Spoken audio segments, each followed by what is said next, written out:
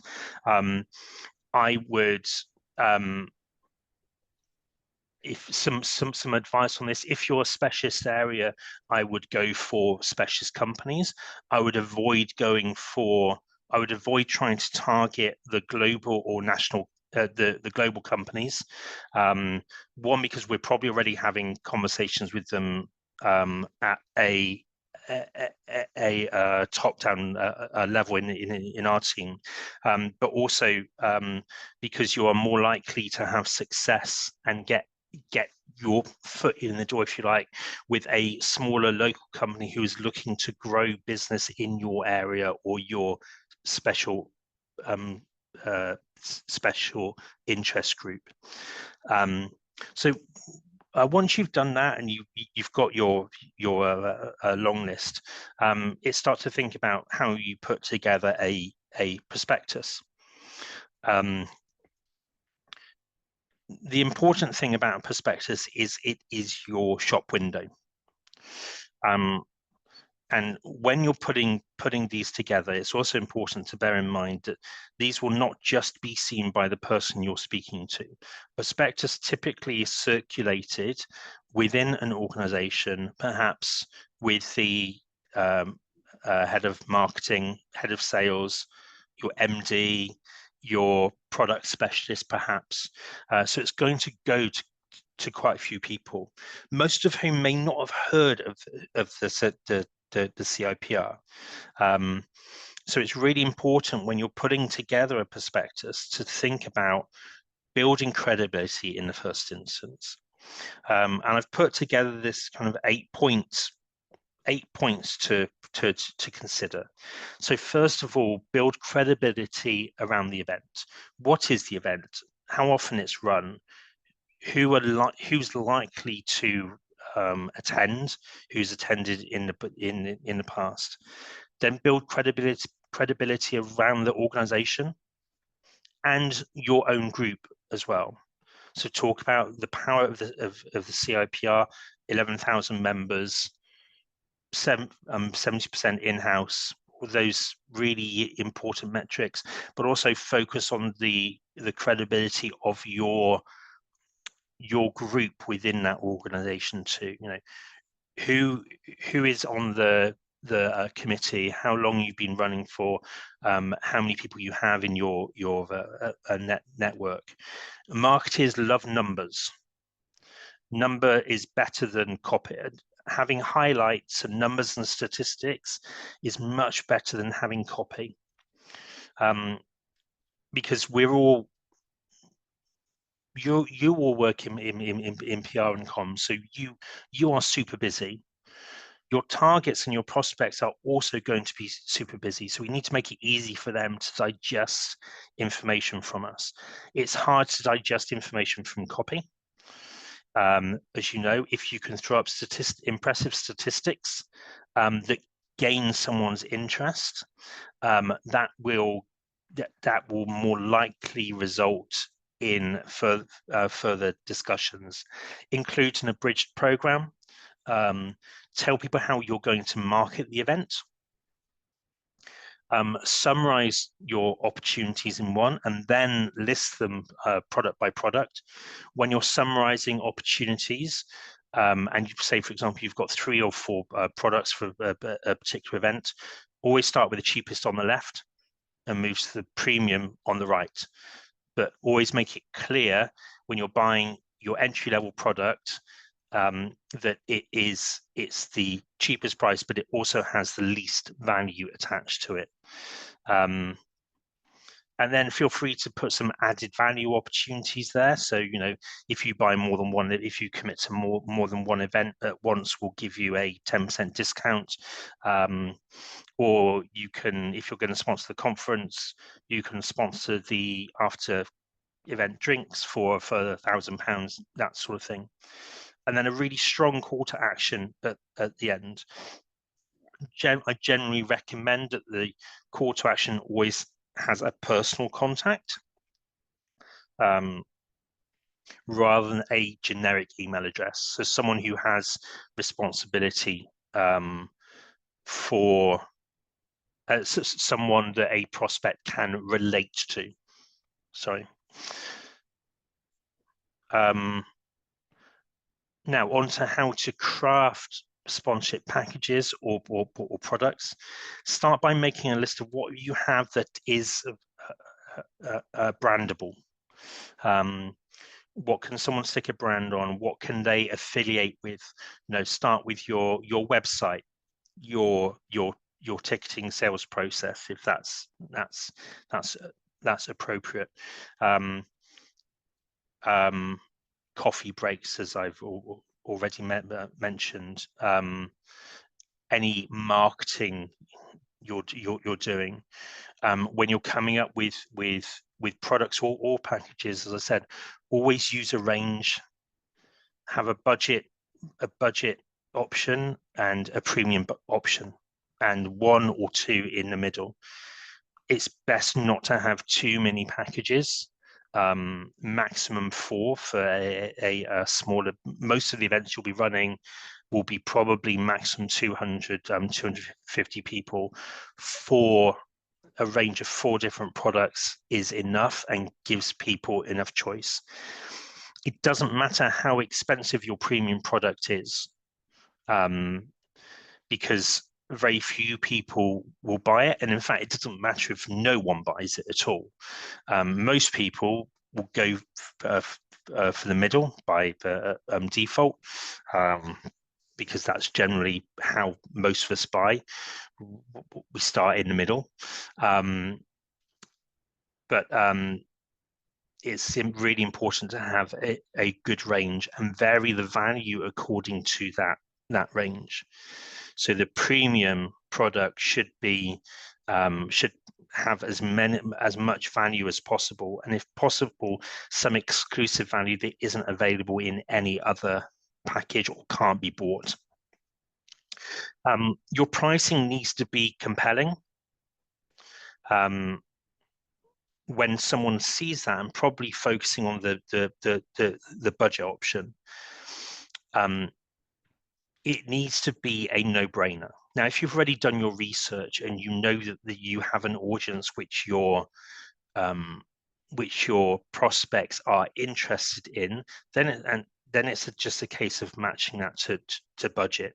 But we start with that with something that is absolutely compelling, and I generally approach it this way.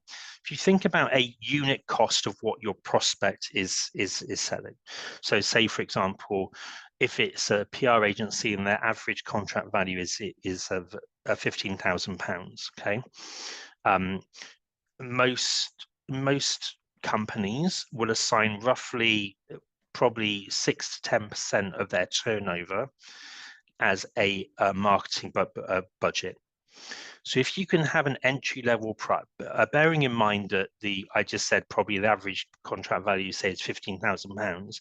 If you can have an entry-level price at £1,500, that is a no-brainer for a client, for a prospect. It's a no-brainer because all they need to do is convert to one sale to have achieved return on investment. Does that make sense? Just want to check that with people. Is it some yeses, some thumbs up? I can only see four people on my screen. So, but yes. So if you just to recap, if the average selling price of a product from a particular prospect is £15,000, if you set your entry level price at 10% of that, they only need to achieve one sale from your event to achieve ROI. That's incredibly powerful and incredibly compelling. I apply to the same when I'm buying sponsorship for my company. I apply the same sort of theory. Well, if all I need to do is get one sale to get return on investment from sponsoring that event, that's a no-brainer. Bear in mind as well, sponsored content is currently the most premium product you can offer. Most companies want thought leadership opportunities. They want content. They want to speak. So make sure that any sponsored content opportunities you have are in the top range, the upper range of your packages, rather than the lower range. Rob, Yes. Abba is asking, do we have to add VAT to that price? That Yes. depends how you're trading. Are you always trading via CIPR? Yes, and it's yes. Yes, you always add VAT to the price. Yes. But don't include. Okay, just to make it clear, your pricing should always be excluding VAT, because most companies, or any company you want to sponsor, will be able to claim that VAT back. But in any prospectus you have, always have, whenever you're mentioning price, always at the disclaimer at the bottom, same price is subject to VAT at the prevailing rate. Good question. Thank you very much.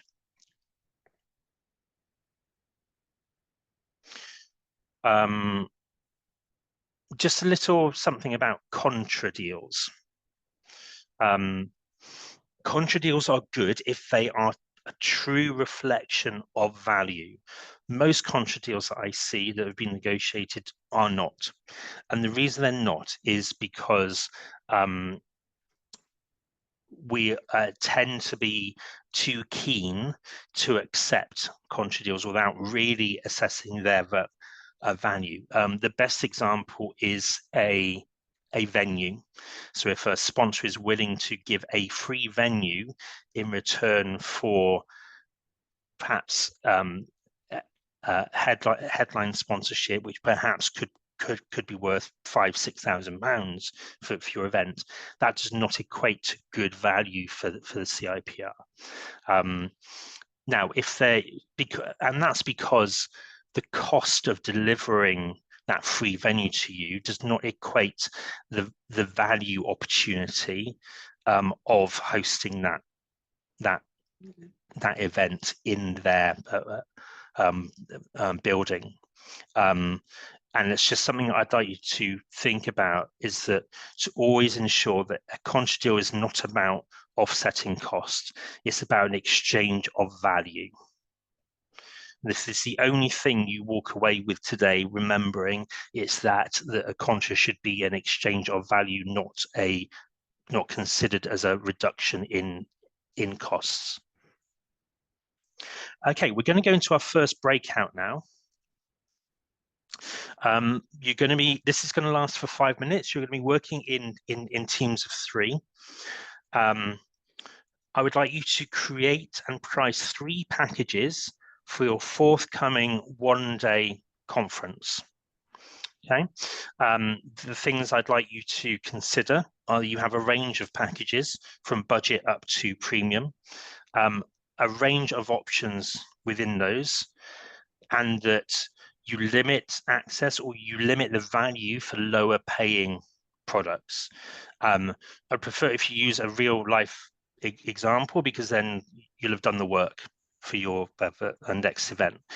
It's quite I realize that I am asking for quite a tall order in 5 minutes. I'd probably prefer to normally have this as a 25-minute discussion, but see what you can do in 5 minutes. You'll need to nominate a chair to report back. Has anyone got any questions about the task? Okay, well, your time starts now, and then Hayley will bring you back in after 5 minutes. You will get a countdown, I think. Yep. Of how long is the countdown, Hayley? Do you know? So it'll tell you when you've got 60 seconds left. Okay, tell me when you've got 60 seconds. If I've got one tip for you, it's nominate your chair within 10 seconds of starting the session. Have fun and enjoy it. I'll see you in 5 minutes.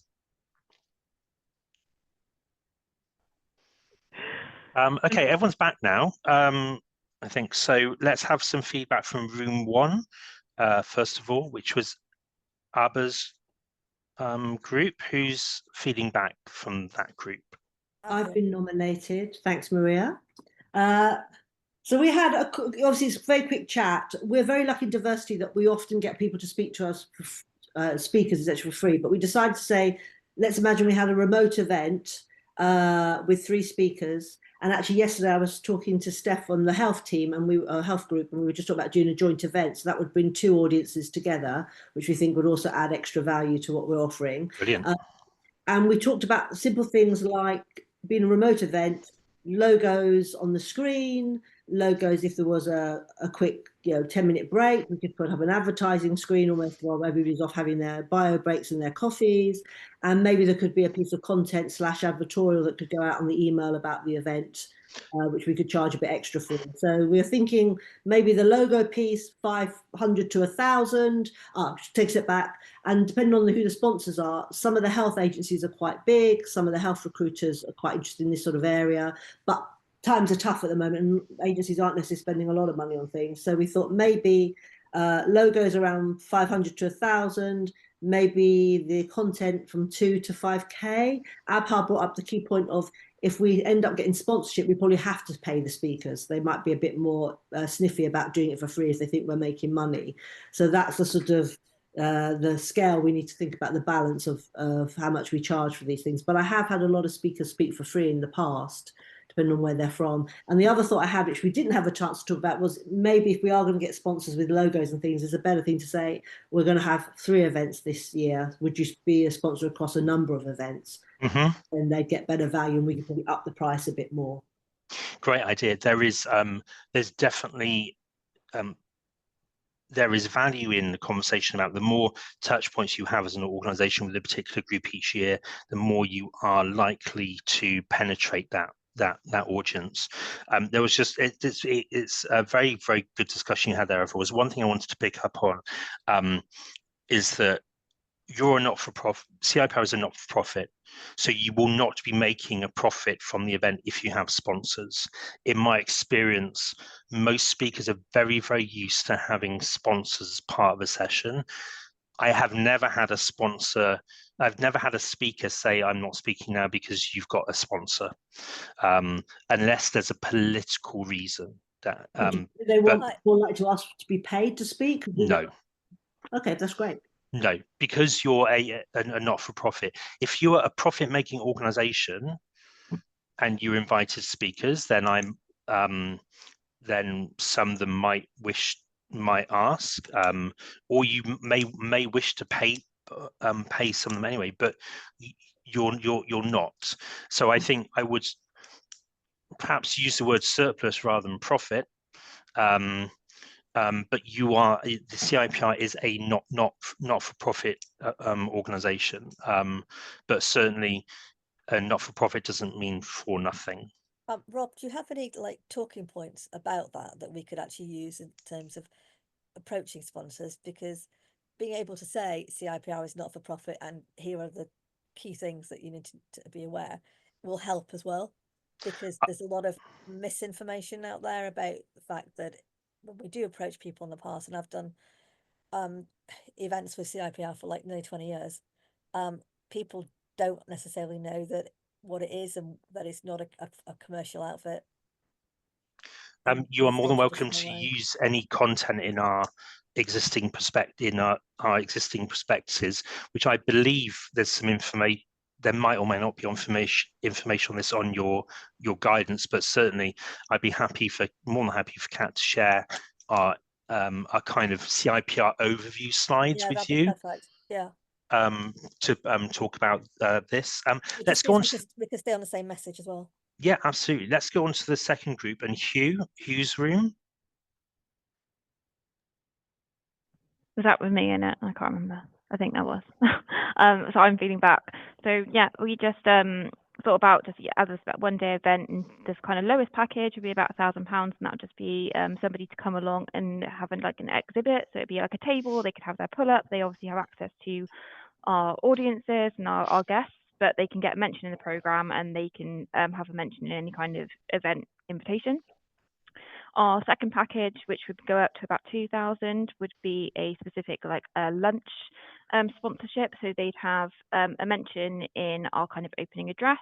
They could have their branding and their signage. They could also have an exhibit, and then we'll mention them in their program and invite. So it kind of they get all of the first package plus extra. Right. And then our third one would be kind of our headline sponsor. This would go up to maybe like 3,500, because again they're getting that kind of sponsored content. So that includes everything we've done previously, so the exhibit and all that kind of stuff and all the branding, but they could potentially have merchandise, so we can be on any bags or anything like that we were doing, and they can obviously bring their own. Then they could also have mentioned in the welcome speech, and also potentially run a breakout session. Okay, great. I think that the principles of what the work you've done there are really, really good. A couple of points. Don't worry. Feel free to go a bit higher as a percentage with your top packages. Going from 1 to 2 to 3.5 aren't very big steps. So think about pushing your premium, or even if you put another level above that, I think that's still, if it's not achievable for most people, that's also fine. As I said earlier, just because it's there, you don't have to sell it, and no one is going to be monitoring you. But have a bit more confidence with your pricing. The other thing I would say is when you're adding, and this goes for everybody, it's just something you said about collateral. When you're adding collateral into your packages, don't forget there's a cost involved in that. So try and focus on opportunities which are not going to increase your overheads, rather than adding things in, because that's really important, because you can quite easily create packages which you end up spending more money on delivering the packages than you actually earn. And the last group was, thank you very much. The last group was group 3, which had Paula in it. Who was reporting back from your group?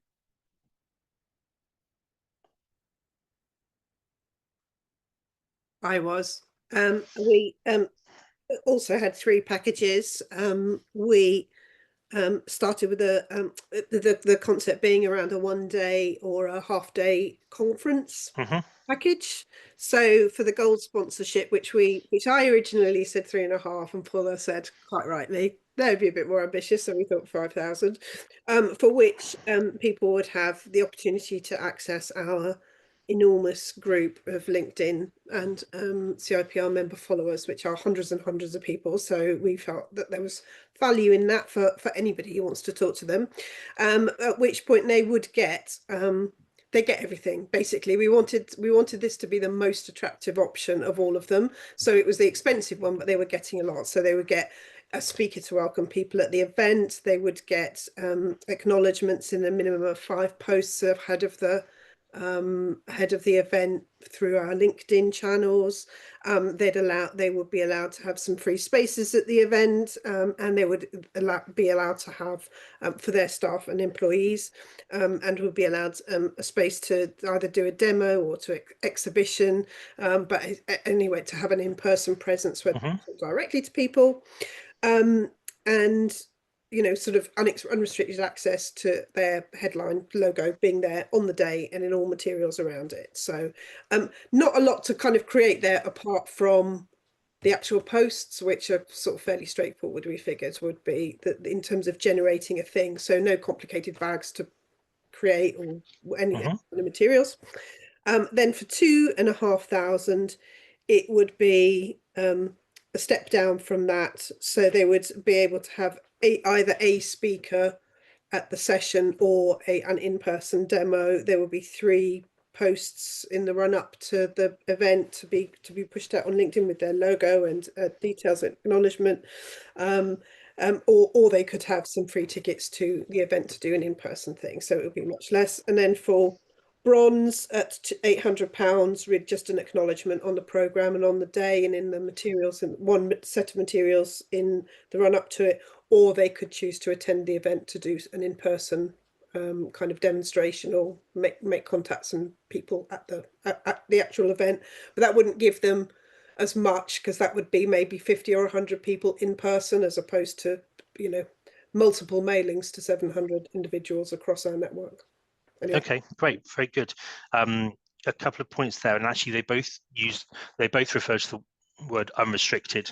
So you use the word unrestricted, and it probably wasn't intentional, but I think point for everybody is that every package needs to be specific, and we try not to use the word unrestricted for anything. So we try and be specific about branding opportunities, simply because actually then you've got something to deliver as well.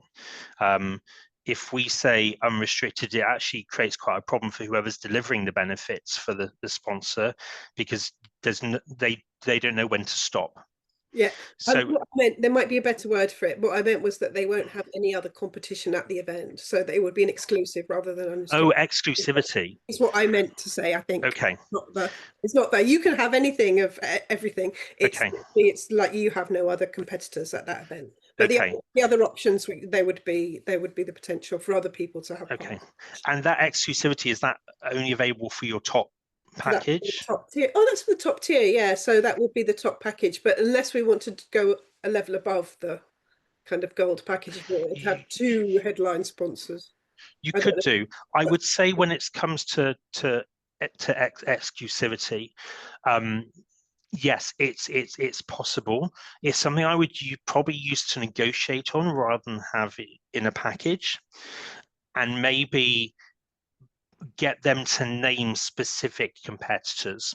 If exclusivity isn't going to work for you, don't do it, because I wouldn't want, if you get on really well with 2 competitors, I wouldn't want you to be in a situation where you had to say no to one because someone else has said yes.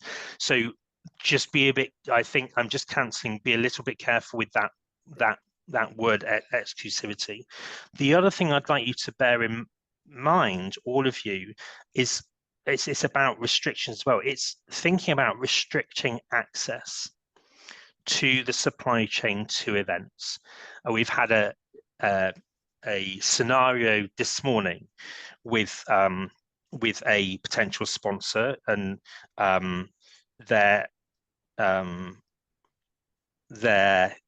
they don't want to sponsor an event coming up, but one of their sales reps has said, oh yes, I'll go, and I'll just buy a ticket, that'll be fine.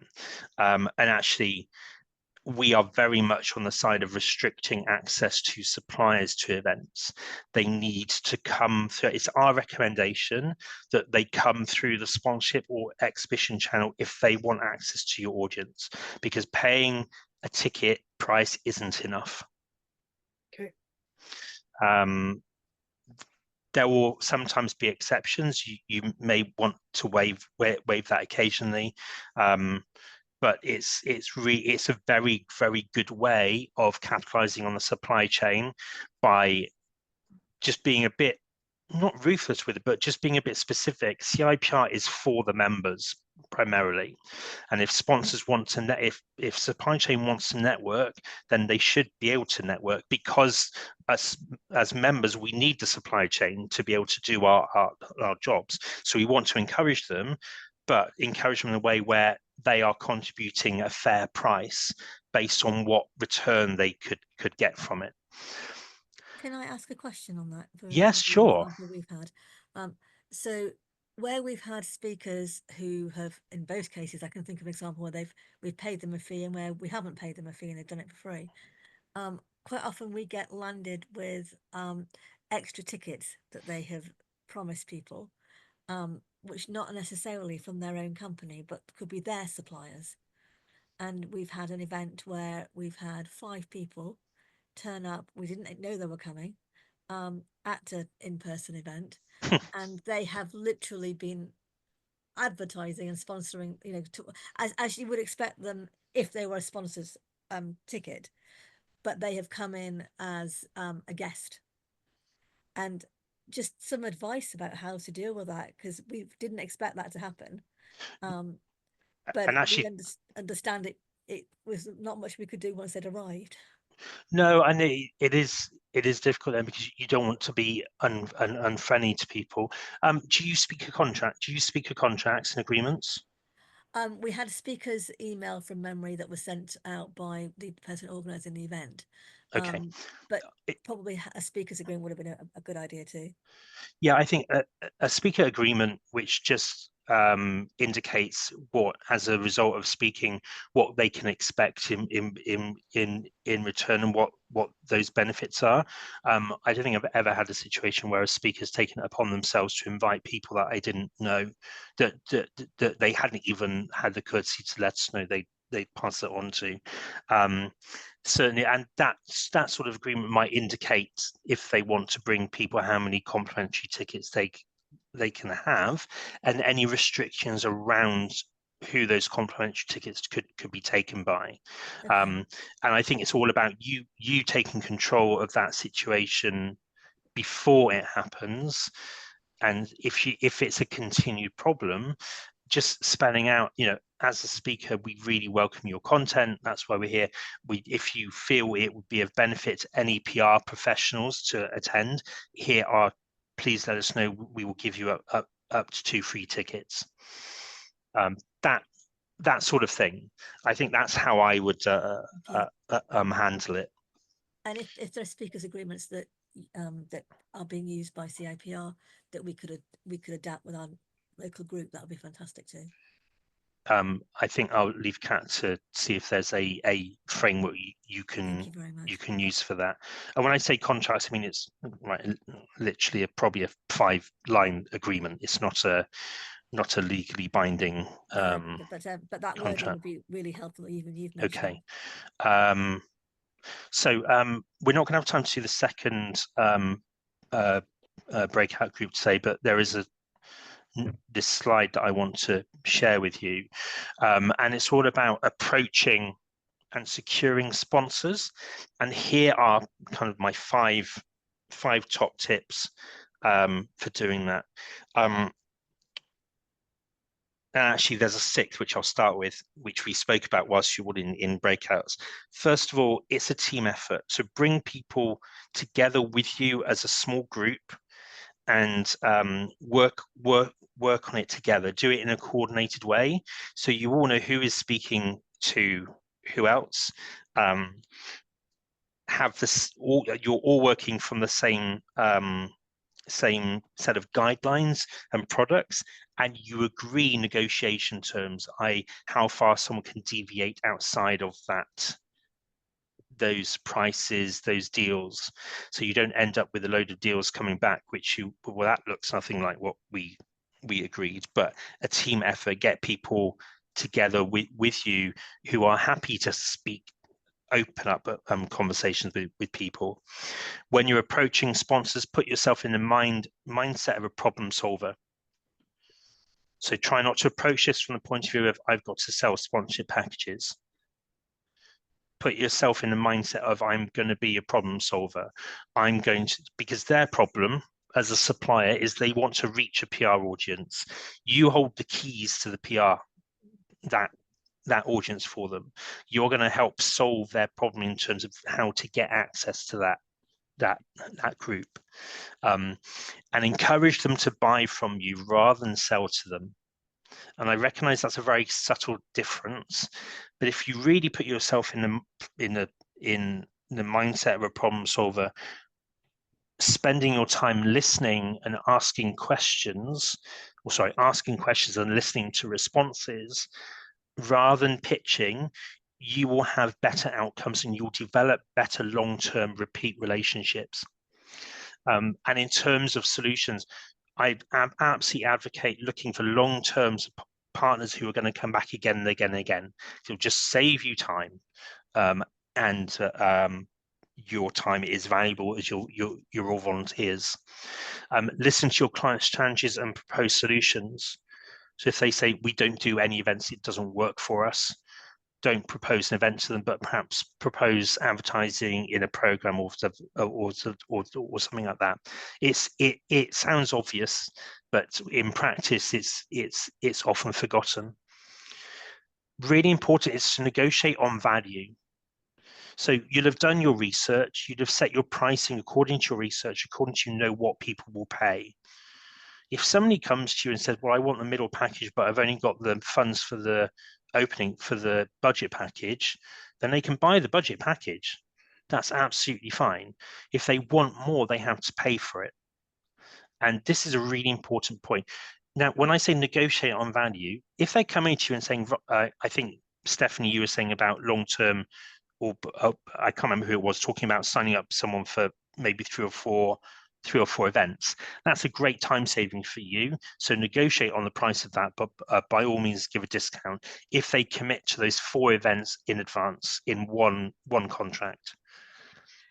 If they're not able to commit at that point, then that's not a negotiation, because they can still pull out at any time. But definitely value. If they really want to talk about price, do a bespoke package for them. Take what you have already and take some value out. Okay, well, you can't afford that. You've got this much to spend. I'll take out this. I can do it for that price, but you won't be able to attend the networking drinks afterwards, for example. Never give anything for free. And maintain regular touch points. Keep in touch with the people you are speaking to. That's why I say have no more than 50 companies on your target list. Come back to them at least once a quarter, check in with them. How are you? How are things going? How was that event you talked about, which you said you'd invested all your money in rather than ours? If you keep talking, you keep building relationships with them, they will come to you eventually. It may take years, but keep having those conversations and being resilient. You have to be resilient. Keep going and going and going and going and going. Spend a little bit of time every week on building these relationships, on talking to people. No time for the second breakout. There are 2, if you want more information, there are 2 resources here I would to look at if you want to look at sponsorship in greater detail. One is the European Institute of Sponsorship. They have a professional development program, and the other is the Institute of Sales Professionals, both of which have very good tips on sales skills and sponsorship. It's 12:59. I probably have time for one question. Does anyone have anything burning they'd like to ask?